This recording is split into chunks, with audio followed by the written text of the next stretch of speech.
This week we are going to be creating a pottery piece.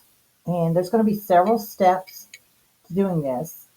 And so for today, we are only going to do this step here. We're going to create the background. So the first thing you're going to want to do is you want to go to the gallery. You want to go into your stack. So wherever you have your stack, you want to open up your stack. So I don't have a stack yet, so I'm going to go ahead and create one real quick. Okay, I'm going to go into my stack and then I'm going to hit the plus sign. And we want to do screen size, which is the one at the very top. Okay, so before we start, we're going to go ahead and name this. So tap on the letters and you're going to go in and you're going to change the title. And I'm going to call it Pottery, space, and my last name. And then press done. Okay, so there it is.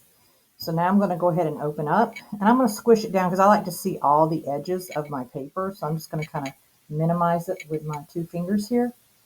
Okay, so we're going to go up to the layers and we're going to make sure we're on layer 1. We're going to choose a nice blue color. So it can be any blue you'd like it to be. Okay, then we're going to tap on the blue dot. Oops, tap on the blue dot. Come on. Let's try that again. Let me try it with my pencil here. There we go. And notice the blue line at the top. When you see that, you always want to bring it down. I'm keeping my pencil down. And so you want to minimize that so that it fills in the appropriate areas. This is what happens when your page floods. Okay, so now I'm going to go to the layers again. Hit the plus sign or tap the plus sign. Okay, now I'm on layer 2. I'm going to go to the color wheel here. And I'm going to choose a tan color. Now, normally the tan color is going to be in the orange area. And then you can move this little dot around. And I'm going to move it to kind of a lightish color. Well, let's go a little darker to about right there. Okay, I'm going to make sure that I'm on the monoline brush. So I'm going to tap the brush, go down to calligraphy, and make sure I choose monoline. Okay. Then I'm going to come over here and make sure that I am got a pretty good size brush, not too big. All right. And then I'm just going to paint a curvy line like that. Then I'm going to take and touch the color. Oops, wrong spot. So 2 fingers undo. And I'm going to drag it down here.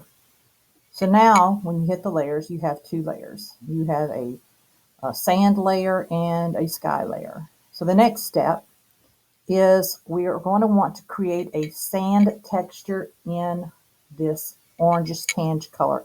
So the first thing we want to do is we want to tap the blue and hit alpha lock, or we can swipe it with 2 fingers and alpha lock will come up and you'll see a checkerboard in the background. That lets you know that alpha lock is in place. So what that happens to mean is that now I can use my brush, and even if I go into the sky area, it's not going to go into the sky area because it locks everything into this orange area. So now I'm going to go to the brushes, and I'm going to go all the way down to touch-ups, and make sure to choose the noise brush. Okay, and then you can adjust the size here of the sand. And we're going to change the color of the sand to a darker color. So I'm going to leave it in the orange family, but just kind of drag that smaller dot down until I see a change. Now I'm going to come here and I'm going to add the sand. Now I don't really like the way this is looking, so I'm going to tap until I get rid of it. And I'm going to make the sand a little bit wider.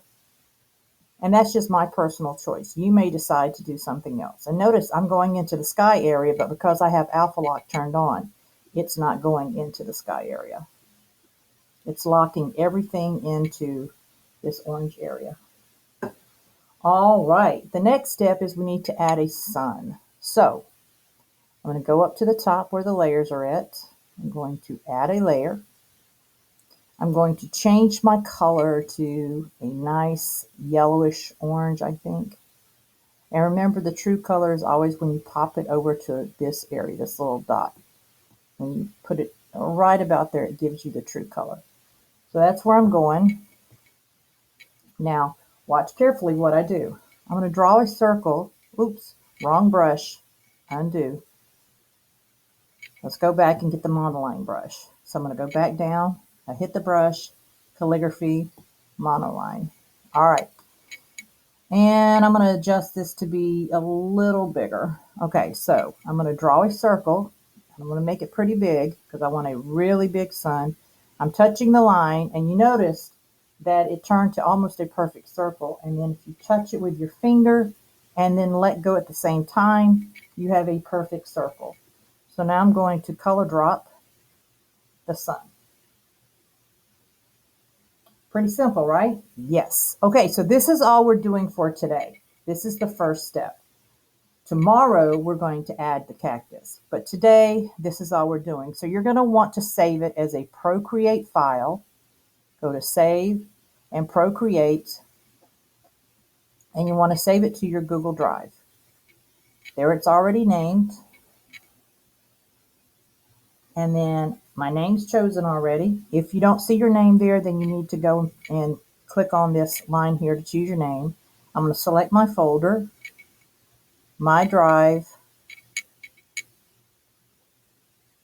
my artwork folder, save here, and then upload. And then it'll be saved there. It'll also be in my stack, but remember, we always back up and save to our Google Drive just in case something happens to our artwork on our iPad. And then I can go ahead and close out. So you would tap the home button to close out. Now to see, if you want to, I would go ahead and go here to my gallery and make sure that my work's in my stack. And that is it.